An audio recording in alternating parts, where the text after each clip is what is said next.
नमस्कार, रामराम महाराष्ट्र न्यूज मध्ये आपले स्वागत आहे। पहिल्याच पावसात बोरामपल्ली नाल्यावरील लोकवर्गणीतून बांधलेला रपटा वाहून गेला। नागरिकांची गैरसोय पाहुयात आमचे प्रतिनिधी संपत अंबाला यांचा सविस्तर रिपोर्ट। सिरोंचा तालुक्यातील बोरामपल्ली नाल्यावरील लोकवर्गणीतून बांधण्यात आलेला रपटा पहिल्याच पावसात वाहून गेल्याची घटना समोर आली आहे।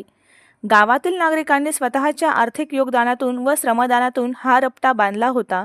मात्र या वर्षीच्या पहिल्याच पावसात नाल्याला आलेल्या पुराच्या पाण्याच्या जोरदार प्रवाहामुळे रपटा तुटून वाहून गेला।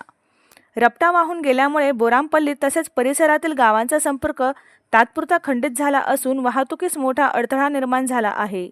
शालेय विद्यार्थी, रुग्ण, शेतकरी तसेच दैनंदिन कामानिमित्त प्रवास करणाऱ्या नागरिकांना मोठ्या गैरसोयीचा सामना करावा लागत आहे।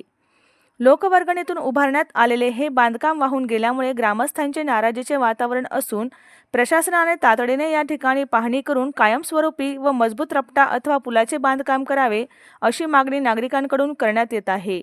तसेच पावसाळ्याच्या काळात नागरिकांच्या सुरक्षिततेसाठी पर्यायी वाहतुकीची व्यवस्था उपलब्ध करून द्यावी अशी ही मागणी ग्रामस्थांनी केली आहे।